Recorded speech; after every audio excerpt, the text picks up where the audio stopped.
Hello students, আজকের এই ভিডিওতে আমরা ডাইপোল মোমেন্ট নিয়ে কথা বলবো। ডাইপোল মোমেন্ট কি সেটা বোঝার চেষ্টা করব, ইন ডেপথ বুঝবো, বিভিন্ন মলিকিউলকে নিয়ে স্টাডি করব এবং এই ডাইপোল মোমেন্টের উপর কি কি অ্যাপ্লিকেশন বেসড কোশ্চেন আসতে পারে, আইটি জেইতে কি কি অ্যাপ্লিকেশন হতে পারে ক্লাস 11 ক্লাস 12 এর জন্য সেগুলো দেখব এবং কিছু প্রবলেমস প্র্যাকটিস করব ডাইপোল মোমেন্টের উপর। সো কেমিস্ট্রিতে ডাইপোল মোমেন্ট কেমিক্যাল বন্ডিং এর একটা খুব গুরুত্বপূর্ণ চ্যাপ্টার, গুরুত্বপূর্ণ টপিক।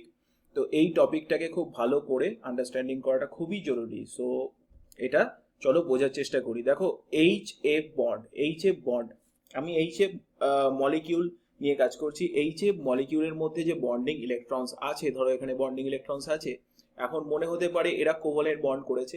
তো কোভালেন্ট বন্ড করলে মিউচুয়ালি শেয়ারিংটা ইকুয়াল হয়, ইকুয়াল মিউচুয়াল শেয়ারিং হয় কোভালেন্ট বন্ডে। কিন্তু অ্যাকচুয়ালি কি দেখা যায়, ফ্লুরিন অ্যাটমের ইলেকট্রোনেগেটিভিটি কি, ইলেকট্রোনেগেটিভিটি একটু বেশি, ইলেকট্রোনেগেটিভিটি অফ ফ্লুরিন অ্যাটম একটু বেশি। কার থেকে? হাইড্রোজেনের থেকে ইলেকট্রোনেগেটিভিটি ফ্লুরিন অ্যাটমের বেশি, রাইট? তো তার জন্য কি হয়, তার জন্য বন্ডিং ইলেকট্রন একটু এখানে শিফট করে, বন্ডিং ইলেকট্রন একটু ফ্লুরিন অ্যাটমের দিকে শিফট করে। তো এই যে শিফটিংটা হচ্ছে, ফ্লুরিন অ্যাটমের দিকে একটু শিফট করছে, পুরোপুরি বন্ডিং ইলেকট্রনের শিফটমেন্ট হচ্ছে না, ইলেকট্রোনেগেটিভিটি বেশি বলে আংশিক বন্ডিং ইলেকট্রন শিফট হচ্ছে ফ্লুরিন অ্যাটমের দিকে। এবং ইলেকট্রন যদি ফ্লুরিন অ্যাটমের দিকে বেশি শিফটেড হয়, তো ফ্লুরিন অ্যাটমের উপরে স্বাভাবিকভাবে ইলেকট্রনের ডেন্সিটি বেশি আসবে, তো একটু পার্শিয়াল নেগেটিভ চার্জ ডেভেলপ হবে। যদি আমি এটা দেখাই, এইভাবে দেখাবো, ডেল মাইনাস, এটা একটা পার্শিয়াল নেগেটিভ চার্জ ডেভেলপ হয়েছে। এবং হাইড্রোজেনের থেকে ইলেকট্রন কিছুটা মুভ করেছে, সো হাইড্রোজেনের উপর ডেল পজিটিভ চার্জ ডেভেলপড হবে, বিকজ এখানে ইলেকট্রনের ডেফিসিয়েন্ট হয়েছে। সো পজিটিভ টু নেগেটিভ আমরা দেখতে পাচ্ছি ইলেকট্রনের মুভমেন্টের জন্য এটা হয়েছে। সো এটাকে আমরা বোঝানোর জন্য আমরা একটা অ্যারো, ডাইপোল মুভমেন্ট বোঝানোর জন্য আমরা অ্যারো দিয়ে বোঝাই। এবং যেখান থেকে যেখানে ইলেকট্রন সরেছে, মানে পজিটিভ থেকে নেগেটিভের দিকে ইলেকট্রন মুভ করেছে, সো পজিটিভ চার্জের দিকে আমরা একটা এরকম ক্রস চিহ্ন দিয়ে দিই। সো আমরা বোঝাই যে এই অ্যারোর মাধ্যমে যে কোন দিকটা পজিটিভ কোন দিকটা নেগেটিভ। সো এই অ্যারো বোঝাচ্ছে যে হাইড্রোজেন টু ফ্লুরিনের দিকে ইলেকট্রন মুভমেন্ট হয়েছে। So this is called dipole movement, that is the bonding electrons এর movement due to the electronegativity difference in bond. So এখানে তুমি যদি দেখো HCl এর ক্ষেত্রে, HCl এর ক্ষেত্রে তুমি কি বলবে, হাইড্রোজেনের উপর পজিটিভ চার্জ ডেভেলপ হচ্ছে, because chlorine is more electronegative. So ক্লোরিনের উপর নেগেটিভ চার্জ ডেভেলপ হচ্ছে এবং বন্ডের মুভমেন্ট এরকম হচ্ছে। So it is also signify that the charges on hydrogen atom and chlorine atom signifies that this molecule is polar molecule, because charges are developed, right? So polar molecule মানে polar, poles means charge যদি developed হয়, temporary আর permanent charge যদি develop হয়, তাহলে মলিকিউলটাকে আমরা কি বলি, পোলার molecule বলি। এখানে তো তোমার পার্মানেন্ট চার্জ শিপমেন্ট হচ্ছে, তো মলিকিউলের মধ্যে পার্মানেন্ট চার্জ শিপমেন্ট হয়েছে বলে এই মলিকিউলটাকে কি বলছি আমি, পোলার সাবস্টেন্স বা পোলার bond. HCl polar bond, HF polar bond, HBr also polar bond, HI also polar bond. Now the question is, which is more polar, HF, HCl, HBr or HI? কি মনে হচ্ছে? So HF is more polar bond because the electronegativity, যদি তুমি order দেখো, ইলেকট্রোনেগেটিভিটির অর্ডারে আমি কি বলবো, fluorine greater than chlorine, greater than bromine, greater than iodine. So এখানে ফ্লুরিন অনেকটা বেশি ইলেকট্রনকে নিজের দিকে টেনে রাখবে, অ্যাট্রাক্ট করে রাখবে। সো হাইড্রোজেনের উপর পজিটিভ চার্জ মোর ডেভেলপড হবে, ফ্লুরিনের উপর নেগেটিভ চার্জ মোর ডেভেলপড হবে। So this is more polar bond than HCl, than HBr, than HI. So the order of dipole moment যদি তোমাকে বলা হয়, তাহলে আমি কি বলবো, মিউ। আমরা মিউ দিয়ে আমরা ডাইপোল মোমেন্টকে চিহ্নিত করি। Mu stands for the Q into D. So now what is Q, what is D? Q is the magnitude of charge and D is the distance between the charges. Okay, distance between the charges, or এটা তুমি বলতে পারো distance between the center of positive and negative charges. Okay, এবার center of positive and negative charge কি সেটা বুঝবো। So Q is the magnitude of charge. Okay, what is the Q? Q is magnitude of charge. Now তুমি বুঝতে পারলে HF এর dipole moment greater than HCl, greater than HBr, greater than HI. So these are single bonded species, right? এখানে diatomic species connecting one bond in between them. Now যদি polyatomic molecule হয়, দেখো এখানে water মলিকিউলের মধ্যে কটা atom আছে? 3টে atom আছে, দুটো বন্ড আছে। সো এই দুটো বন্ডের মুভমেন্ট আমাকে একসঙ্গে দেখতে হবে। তো এরকম পলিঅ্যাটমিক স্পিসিসের ক্ষেত্রে কোনো একটা ইন্ডিভিজুয়াল বন্ড দিয়ে আমরা ডাইপোল মুভমেন্ট বলতে পারবো না, আমাকে কালেকটিভ ডাইপোল মুভমেন্ট তৈরি করতে হবে, দেখতে হবে collective dipole movement or resultant dipole movement কি among this individual dipole movements. যেমন দেখো অক্সিজেন হাইড্রোজেনের কেসটায় তুমি যদি দেখো, তো হাইড্রোজেন থেকে অক্সিজেনের দিকে একটা ডাইপোল মুভমেন্ট হচ্ছে, এই বন্ড মুভমেন্ট হচ্ছে, because oxygen is more electronegative than hydrogen. এখানেও দেখো হাইড্রোজেন থেকে অক্সিজেনের দিকে কি হচ্ছে, বন্ড মুভমেন্ট হচ্ছে। সো এরকম দুটো বন্ড মুভমেন্ট কি করছে, অক্সিজেনের ওপর কি করছে, ফোর্স দিচ্ছে, রাইট? অক্সিজেনের উপর ফোর্স দিচ্ছে। So dipole movement is vector quantity, dipole movement is vector quantity, mu is vector quantity. Vector quantity বলতে যার ডাইরেকশনাল প্রপার্টি আছে with its own value, right? It is vector quantity. Now অক্সিজেনের উপর যেহেতু electron density increase হচ্ছে, so এর উপর del minus charge developed হচ্ছে, অক্সিজেনের উপর হাইড্রোজেনের উপর পজিটিভ চার্জ ডেভেলপড হচ্ছে।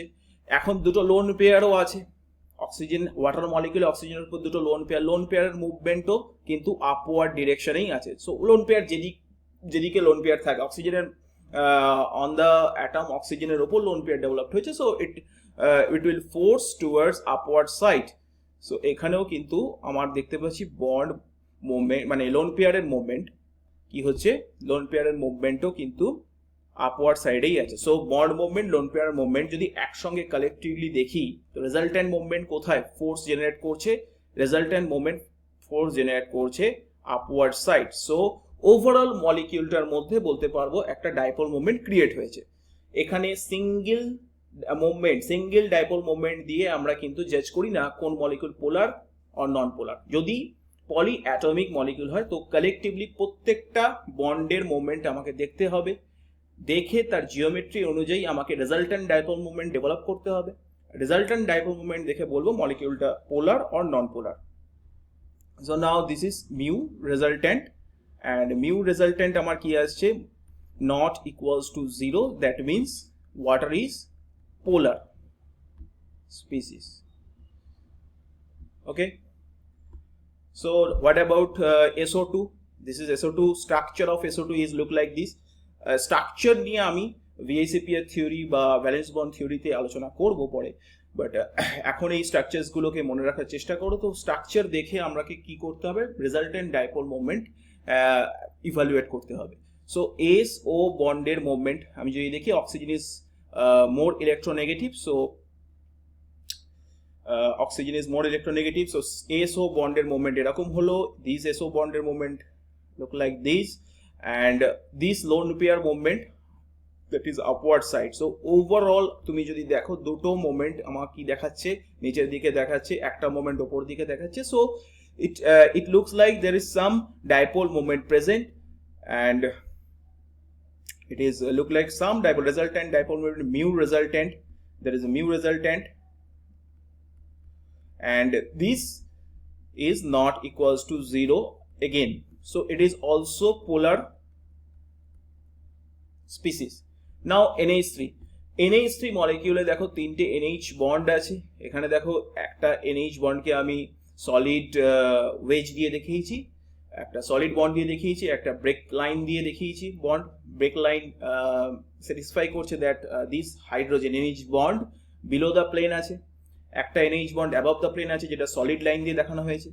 সো এই বন্ডের মোমেন্টগুলো যদি আমি ক্যালকুলেট করি, তাহলে একটা এরকম NH বন্ড দেখাচ্ছে, NH মোর ইলেকট্রোনেগেটিভ, সো তিনটে বন্ড মুভমেন্ট আপওয়ার্ড সাইডে দেখাচ্ছে, and towards the nitrogen atom, and nitrogen lone pair also move towards the upward side. So overall NH3 molecule has a very good dipole moment, resultant dipole moment, and it is not equals to 0. So this is the overview of dipole movement, যেখানে দেখতে পাচ্ছি বন্ডের শুধু বন্ডের movement দিয়ে মলিকিউলটাকে পোলার বা নন পোলার বলা যাবে না। যদি বলতে হয় পোলার নন পোলার, মলিকিউলের জিওমেট্রি দেখতে হবে, জিওমেট্রি দেখে ইন্ডিভিজুয়াল ডাইপোল মুভমেন্টস ক্রিয়েট করে তাদের কালেকটিভ ডাইপোল মুভমেন্ট আর রেজাল্টেন্ট ডাইপোল মুভমেন্ট দেখতে হবে কোথায় ফোর্স জেনারেট করছে। So this is polar molecules. In the case of non-polar substances, if we see, देखो CO2 molecule এর কেসে দেখো C double bond O এর bond movement towards oxygen, and here two CO bonds present and it is a linear molecule, right?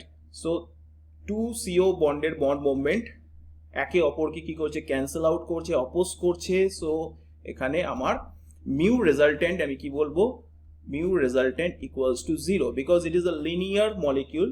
And why this is linear? Because of some theories, this VSEPR theory, it is also VVT theory, hybridization. Those are the things I will explain later. So এখানে carbon হাইড্রোজেনের চারটে bond আছে, দেখো hydrogen একটা above the plane আছে, একটা below the plane আছে, আর দুটো carbon hydrogen bond in the plane আছে। যেখানে সিম্পল লাইন দিয়ে বোঝানো হচ্ছে ওটা ইন দ্য প্লেন, সলিড লাইনকে আমি কি বললাম above the plane, and break লাইনকে কি বললাম below the plane. So this is the methane molecule. Methane মলিকিউলের আমরা যদি দেখি যে ডাইপোল মুভমেন্টের বন্ড মুভমেন্ট, সো এখানে দেখতে পাচ্ছি কার্বন হাইড্রোজেনের bond movement towards the carbon আছে, এখানেও carbon hydrogen towards the carbon, this carbon hydrogen also towards the carbon, and this carbon hydrogen also towards the carbon. So here what we see, the distance আমি আগে বলেছিলাম q, mu equals to what is mu equals to q multiplied by d. So what is the q is magnitude of charge, and d is the distance. What is that? Distance between the center of positive and negative charges. So এখানে positive charge developed হয়েছে হাইড্রোজেনের ওপর, আর negative charge developed হচ্ছে কার্বনের ওপর। So তুমি যদি দেখো পজিটিভ চার্জের centre, it is a tetrahedral shape. Positive চার্জের সেন্টার কি ইন্ডিকেট করছে বন্ড মুভমেন্ট, এইদিকেই পজিটিভ চার্জের সেন্টার ইন্ডিকেট করছে রেজাল্ট্যান্ট পজিটিভ চার্জের সেন্টার, দিস ইজ রেজাল্ট্যান্ট মানে ওভারঅল চারটে বন্ডের পজিটিভ চার্জের সেন্টার কোনটা, this is the centre at the carbon, and কার্বনের উপরে নেগেটিভ চার্জ ডেভেলপ হয়েছে। So centre of positive and negative charge action on the same atom. So positive negative charge যদি same অ্যাটমের উপরই হয় তাহলে সেখানে কোনো ডিস্টেন্স ডেভেলপড হয়নি। So d equals to 0 for this case. So mu equals to 0, and this is a non-polar substance. CO2 is also a non-polar substance.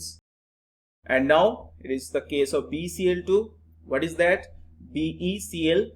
B is beryllium chlorine bond. So chlorine is more electronegative than beryllium. So the bond movement, it is a linear molecule. Bond movement opposes each other. So mu again equals to 0 because of this symmetric linear molecule, and it is also non-polar substance. So this is overall concept of dipole moment. So next we are going to see the applications of dipole moment.